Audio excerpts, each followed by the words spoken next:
He reigned over a kingdom of sprawling lands and glittering cities, a monarch whose word was law and whose comfort was absolute. From the highest tower of his marbled palace, the king would gaze upon his domain, a tapestry of life he knew only from a distance. But a question lingered in his heart, a whisper that grew louder with each passing day. Did he truly know the people he ruled?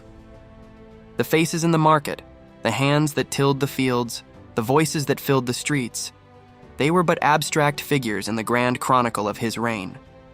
He possessed a crown of gold, but he yearned for a crown of understanding, a connection that no decree or tax could ever forge. Driven by this profound need, the king made a decision that would forever alter his perspective. Under the cloak of night, he shed his silks and jewels, the heavy symbols of his authority. In their place, he donned the simple, threadbare garments of a commoner, his hands intentionally calloused, his face smudged with dirt to mask his noble features.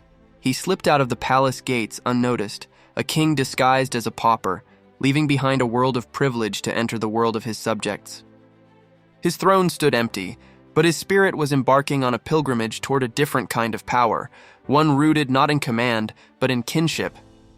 He walked the dusty roads and crowded alleyways, a ghost among the populace he once governed from above. He broke bread with laborers in their humble homes, the meager portions tasting richer than any royal feast because they were seasoned with shared hardship and genuine conversation. He listened to the stories of mothers and fathers, their hopes for their children, their fears of drought and disease, and the small joys that illuminated their difficult lives. He felt the weight of their struggles, the ache in their backs after a long day's work, and the resilience that bound them together. In the laughter and tears of his people, the king saw the true soul of his kingdom, a vibrant, complex world he had been blind to from his gilded cage. When he finally returned to the palace, the man who crossed the threshold was not the same one who had left. He reclaimed his royal attire, but the clothes no longer defined him.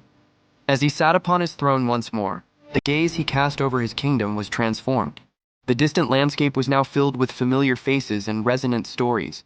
In his eyes, there was no longer just the pride of a ruler, but the profound empathy of a leader who had walked in his people's shoes.